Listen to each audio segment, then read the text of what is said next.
Shalom, selamat pagi. Tuhan memberkati kita semua. Tetap percaya kepada Tuhan, teguh, tetap setia. Harus menjadi tekad kita, setia kepada Tuhan sampai akhir hidup kita. Dan saya percaya kalau kita masih hidup dipercayakan nafas oleh Tuhan, Tuhan punya tujuan supaya kita boleh hidup memuliakan Tuhan dengan jalan menyelesaikan pekerjaan yang telah disiapkannya jauh sebelum dunia ada, jauh sebelum kita ada. Dalam kekekalan Tuhan punya rencana yang begitu jelas untuk menjadikan kita ada di dalam dunia ini. Karena itu Bapak Ibu, biarlah kita tetap terus membangun pengenalan akan Allah dalam kehidupan kita. Kita sudah belajar bagaimana pentingnya hidup di dalam pengampunan, karena Allah menghendaki kita mengampuni sesama kita seperti Dia telah mengampuni kita. Hari ini kita ingin belajar sebuah topik firman Tuhan dari kitab 1 Timotius, surat Rasul Paulus kepada anak didiknya, muridnya Timotius. Dikatakan seperti ini dalam ayat yang ke-11 dalam 1 Timotius 6 ayat 11. Tetapi engkau, hai manusia Allah, jauhilah semuanya itu, kejarlah keadilan, kejarlah ibadah, kesetiaan, kasih, kesabaran, dan kelembutan. Rasul Paulus berkata kepada anak didiknya, hai engkau manusia Allah, man of God, abdi Allah, hamba Allah. Kita perlu mengejar. Mengejar apa? Mengejar yang namanya keadilan. Mengejar apa? Mengejar yang namanya ibadah. Mengejar apa? Mengejar yang namanya kesetiaan. Mengejar apa? Mengejar kasih, mengejar kesabaran dan kelembutan. Dalam ayat sebelumnya, Rasul Paulus sedang menceritakan bagaimana mereka orang-orang yang ingin kaya terjatuh ke dalam pencobaan, ke dalam jerat, dan ke dalam berbagai-bagai nafsu yang hampa dan yang mencelakakan, yang menenggelamkan manusia ke dalam keruntuhan dan kebinasaan. Ayat 10. Karena akar segala kejahatan ialah cinta uang, sebab oleh memburu uanglah beberapa orang telah menyimpang dari iman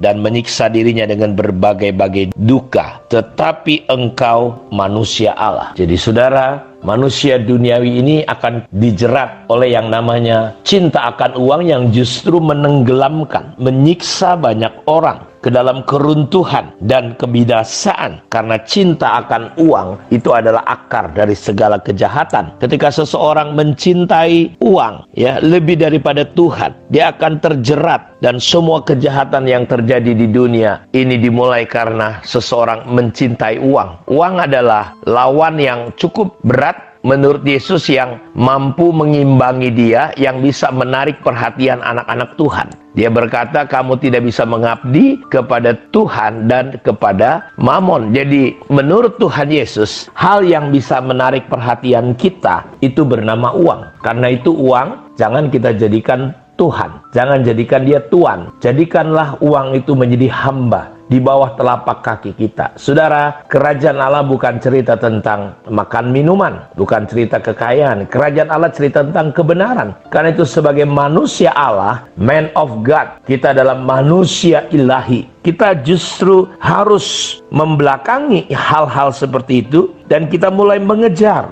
keadilan, mengejar ibadah, mengejar kesetiaan, mengejar kasih, mengejar kesabaran, dan mengejar kelembutan. Hari ini kita akan mulai belajar bagaimana kita bisa memahami apa yang dimaksud dengan manusia Allah, manusia ilahi. Manusia itu adalah makhluk roh. Manusia itu diciptakan segambar dengan Allah. Allah itu roh. Barang siapa menyembah dia harus menyembahnya di dalam roh dan di dalam kebenaran. Kita tidak diciptakan segambar dengan monyet seperti teori Darwin, tetapi kita diciptakan oleh Tuhan segambar dengan pribadinya, dengan dirinya. Dan Allah itu adalah roh. Jadi saudara, kita yang sebenarnya adalah makhluk roh yang memiliki jiwa dan tinggal di dalam tubuh. Jadi manusia itu ada 3 bagian. Hal yang paling hakiki dari manusia bukan tubuhnya, bukan jiwanya, tetapi hal yang paling hakiki dalam hidup manusia adalah rohnya. Karena kita diciptakan segambar dengan Allah. Karena Allah itu roh, kita adalah roh. Karena itu manusia tidak akan pernah mengalami kematian. Yang disebut kematian itu cuma tubuh kita terpisah dengan roh kita. Tetapi roh manusia itu sendiri tidak bisa mati, karena diciptakan segambar dengan Allah, kekal adanya. Jadi ketika kita mati, kita akan masuk dalam kekekalan. Dan hanya ada dua tempat, surga atau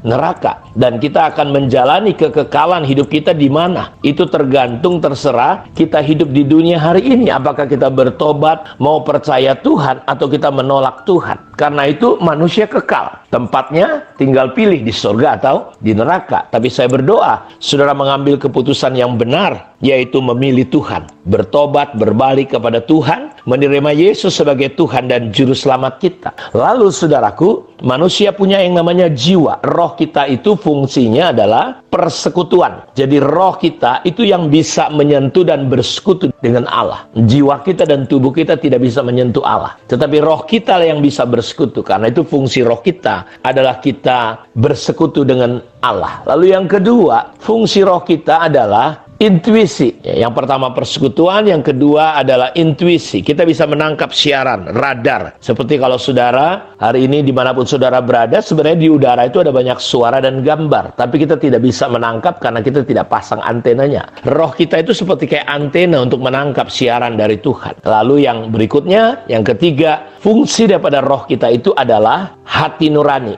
Kalau saudara berbuat salah, itu hati roh kita yang di dalamnya fungsinya ada hati nurani untuk membedakan baik dan jahat. Langsung saudaraku, hati kita tidak enak. Ya, ada suara berkata, mungkin waktu saudara mau korupsi, saudara melakukan dosa, ada suara berkata jangan. Itulah roh kita. Lalu manusia punya jiwa, jiwa, pikiran, kehendak, perasaan. Tubuh kita terdiri daripada tubuh, daging, tulang, dan darah. Di dalam darah, antara darah itu disitulah jiwa kita. Makanya kita dilarang makan darah. Kenapa? Karena di dalamnya, kata Tuhan, ada nyawa. Saudara, sebagai manusia Allah, kita harus memahami, mengerti hakikat kita, diri kita manusia. Kita adalah makhluk roh yang memiliki jiwa, tinggal di dalam tubuh. Sebelum manusia jatuh di dalam dosa, manusia itu rohnya, saudaraku, yang memimpin jiwanya dan tubuhnya. Tetapi ketika manusia jatuh dalam dosa, manusia, saudaraku, hidup di dalam daging. Makanya ketika Adam dan Hawa melakukan dosa, melanggar firman Tuhan, hal yang pertama yang mereka sadari adalah mereka telanjang. Sebenarnya mereka sudah telanjang, tapi mereka tidak tahu, tidak sadar mereka telanjang karena ada kemuliaan Tuhan. Ketika manusia jatuh dalam dosa, manusia kehilangan kemuliaan Allah. Dan saudara, manusia melihat dirinya telanjang. Dosa membuat manusia lebih menyadari perkara-perkara jasmani, perkara-perkara lahiriah daripada perkara-perkara yang kekal atau rohani.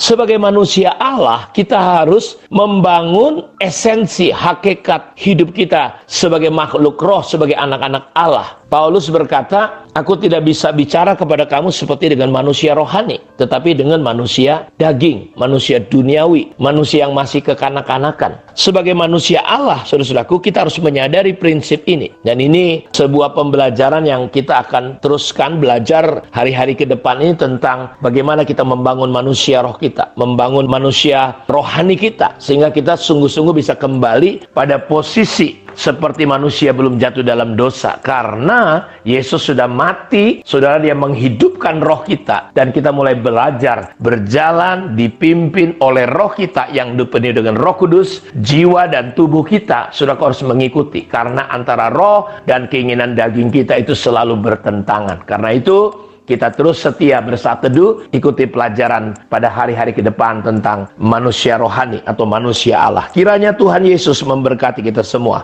Shalom.